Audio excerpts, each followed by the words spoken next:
أعوذ بالله من الشيطان الرجيم بسم الله الرحمن الرحيم وإذ قتلتم نفسا فادارأتم فيها والله مخرج ما كنتم تكتمون۔ اور یاد کرو جب تم نے ایک شخص کو قتل کر دیا تھا اور اس کے بعد اس کا الزام ایک دوسرے پر ڈال رہے تھے، اور اللہ کو وہ راز نکال باہر کرنا تھا جو تم چھپائے ہوئے تھے۔ فَقُلْنَا اضْرِبُوهُ بِبَعْضِهَا كَذَلِكَ يُحْيِي اللَّهُ الْمَوْتَى وَيُرِيكُمْ آيَاتِهِ لَعَلَّكُمْ تَعْقِلُونَ۔ چنانچہ ہم نے کہا کہ اس مقتول کو اس گائے کے ایک حصے سے مارو، اسی طرح اللہ مردوں کو زندہ کرتا ہے اور تمہیں اپنی قدرت کی نشانیاں دکھاتا ہے تاکہ تم سمجھ سکو۔ اس واقعہ کی تفصیل تاریخی روایات میں یہ آئی ہے کہ بنی اسرائیل کے ایک شخص نے اپنے ایک بھائی کو اس کی میراث حاصل کرنے کی خاطر قتل کیا اور اس کی لاش سڑک پر ڈال دی، پھر خود ہی حضرت موسیٰ علیہ السلام کے پاس شکایت لے کر پہنچ گیا کہ قاتل کو پکڑ کر سزا دی جائے۔ اس موقع پر حضرت موسیٰ علیہ السلام نے اللہ تعالیٰ کے حکم سے انہیں گائے ذبح کرنے کو کہا، جس کا واقعہ اوپر گزرا۔ جب گائے ذبح ہو گئی تو آپ نے فرمایا کہ گائے کا کوئی عضو اٹھا کر مقتول کی لاش پر مارو تو وہ زندہ ہو کر قاتل کا نام بتا دے گا۔ چنانچہ ایسا ہی ہوا اور اس طرح قاتل کا پول کھل گیا اور وہ پکڑا گیا۔ قاتل کی دریافت کے لیے یہ طریقہ اختیار کرنے کا ایک فائدہ یہ ہوا کہ مردوں کو زندہ کرنے کی خدائی طاقت کا عملی مظاہرہ کر کے ان لوگوں کی زبانیں بند کر دی گئیں جو دوسری زندگی کو ناممکن سمجھتے تھے۔ غالباً اس واقعے کے بعد ہی بنی اسرائیل میں یہ طریقہ جاری ہوا کہ جب کوئی شخص مقتول پایا جائے اور قاتل کا پتہ نہ چل رہا ہو تو ایک گائے ذبح کر کے اس پر اپنے ہاتھ دھوئیں اور قسم کھائیں کہ ہم نے اسے قتل نہیں کیا، جس کا ذکر بائبل کی کتاب استثنا 21:8 میں آیا ہے۔ ثم قست قلوبكم من بعد ذلك فهي كالحجارة أو أشد قسوة وإن من الحجارة لما يتفجر منه الأنهار وإن منها لما يشقق فيخرج منه الماء وإن منها لما يهبط من خشية الله وما الله بغافل عما تعملون۔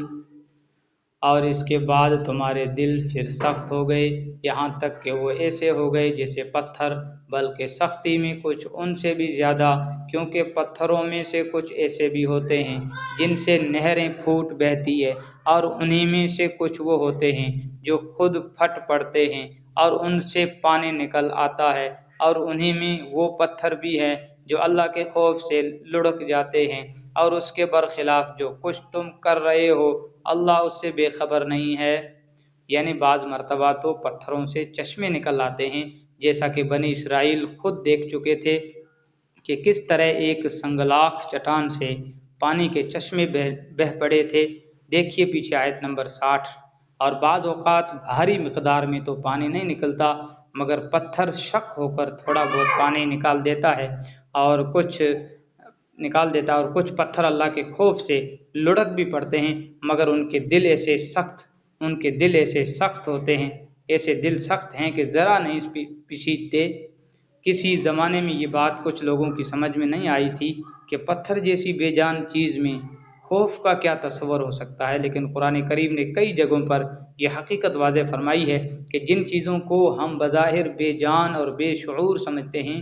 ان میں بھی کچھ نہ کچھ شعور موجود ہوتا ہے۔ مثلا دیکھیے سورہ بنی اسرائیل 44-17 اور سورہ احزاب 27-33۔ لہٰذا اگر اللہ تعالیٰ یہ فرما رہا ہے کہ کچھ پتھر اللہ کے خوف سے لڑک جاتے ہیں تو اس میں کوئی تعجب کی بات نہیں ہے۔ آج تو سائنس بھی رفتہ رفتہ اس نتیجے پر پہنچ رہی ہے کہ جمادات میں بھی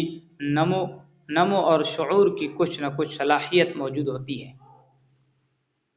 افتطمعون ان يؤمنوا لكم وقد كان فريق منهم يسمعون كلام الله ثم يحرفونه من بعد ما عقلوه وهم يعلمون۔ مسلمانوں، کیا اب بھی تمہیں یہ لالچ ہے کہ یہ لوگ تمہارے کہنے سے ایمان لے آئیں گے، حالانکہ ان میں سے ایک گروہ کے لوگ اللہ کا کلام سنتے تھے، پھر اس کو اچھی طرح سمجھنے کے بعد بھی جانتے بوجھتے اس میں تحریف کر ڈالتے تھے۔ وَإِذَا لَقُوا الَّذِينَ آمَنُوا قَالُوا آمَنَّا وَإِذَا خَلَا بَعْضُهُمْ إِلَى بَعْضٍ قَالُوا أَتُحَدِّثُونَهُمْ بِمَا فَتَحَ اللَّهُ عَلَيْكُمْ لِيُحَاجُّوكُمْ بِهِ عِندَ رَبِّكُمْ أَفَلَا تَعْقِلُونَ۔ اور جب یہ لوگ ان مسلمانوں سے ملتے جو پہلے ایمان لا چکے ہیں تو زبان سے کہہ دیتے ہیں کہ ہم بھی ایمان لے آئے ہیں، اور جب یہ ایک دوسرے کے ساتھ تنہائی میں جاتے تو آپس میں ایک دوسرے سے کہتے کہ کیا تم ان مسلمانوں کو وہ باتیں بتاتے ہو جو اللہ نے تم پر کھولی ہے، تاکہ یہ مسلمان تمہارے پروردگار کے پاس جا کر انہیں تمہارے خلاف دلیل کے طور پر پیش کریں، کیا تمہیں اتنی بھی عقل نہیں؟ تورات میں آخر زمانے میں آنے والے نبی کی جو پیشین گوئیاں موجود تھی وہ تمام تر نبی کریم صلی اللہ علیہ وسلم پر صادق آتی تھی۔ بعض منافق یہودی جو مسلمانوں کے سامنے اپنے آپ کو مسلمان ظاہر کرتے تھے، یہ پیشین گوئیاں مسلمانوں کو سنا دیتے تھے، اس پر دوسرے یہودی تنہائی میں ان کو ملامت کرتے تھے کہ مسلمان ان پیشین گوئیوں کو جان لیں گے تو قیامت میں ہمارے خلاف استعمال کریں گے اور ہمارے پاس ان کا کوئی جواب نہ ہوگا۔ ظاہر ہے کہ یہ انتہائی بے وقوفی کی بات تھی، کیونکہ اگر مسلمانوں سے یہ پیشین گوئیاں چھپا بھی لی جائیں تو اللہ سے تو نہیں چھپ سکتی۔ اولا یعلمون ان اللہ یعلم ما یسرون وما یعلنون، کیا یہ لوگ جو ایسی باتیں کرتے ہیں یہ نہیں جانتے کہ اللہ کو ان ساری باتوں کا خوب علم ہے، جو وہ چھپاتے ہیں اور جو وہ ظاہر کرتے ہیں۔ وَمِنْهُمْ أُمِّيُّونَ لَا يَعْلَمُونَ الْكِتَابَ إِلَّا أَمَانِيَّ وَإِنْ هُمْ إِلَّا يَظُنُّونَ، اور ان میں سے کچھ لوگ ان پڑھ ہیں جو کتاب تورات کا علم تو رکھتے نہیں، البتہ کچھ آرزوئیں پکائے بیٹھے ہیں اور ان کا کام بس یہ ہے کہ وہ وہم و گمان باندھتے رہتے ہیں۔ فَوَيْلٌ لِّلَّذِينَ يَكْتُبُونَ الْكِتَابَ بِأَيْدِيهِمْ ثُمَّ يَقُولُونَ هَٰذَا مِنْ عِندِ اللَّهِ لِيَشْتَرُوا بِهِ ثَمَنًا قَلِيلًا فَوَيْلٌ لَّهُم مِّمَّا كَتَبَتْ أَيْدِيهِمْ وَوَيْلٌ لَّهُم مِّمَّا يَكْسِبُونَ۔ لہذا تباہی ہے ان لوگوں کی جو اپنے ہاتھوں سے کتاب لکھتے ہیں پھر لوگوں سے کہتے ہیں کہ یہ اللہ کی طرف سے ہے تاکہ اس کے ذریعے تھوڑی سی آمدنی کما لیں، پس تباہی ہے ان لوگوں پر اس تحریر کی وجہ سے بھی جو ان کے ہاتھوں نے لکھی، اور تباہی ہے ان پر اس آمدنی کی وجہ سے بھی جو وہ کماتے ہیں۔ یہاں قرآن کریم نے ترتیب یہ رکھی ہے کہ پہلے ان یہودی علماء کا ذکر فرمایا ہے جو تورات میں جان بوجھ کر رد و بدل کرتے تھے، پھر ان ان پڑھ یہودیوں کا جنہیں تورات کا علم تو تھا نہیں مگر انہیں مذکورہ بالا علماء نے ان کو ان جھوٹی آرزوؤں میں مبتلا کر رکھا تھا کہ سارے یہودی اللہ کے لاڈلے ہیں اور وہ بہر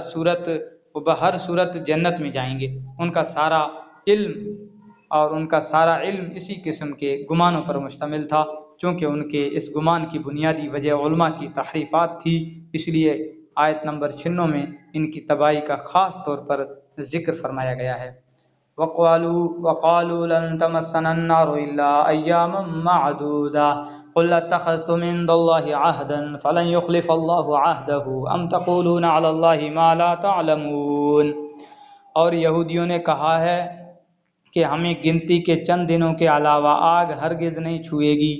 آپ ان سے کہیے کہ کیا تم نے اللہ کی طرف سے کوئی عہد لے رکھا ہے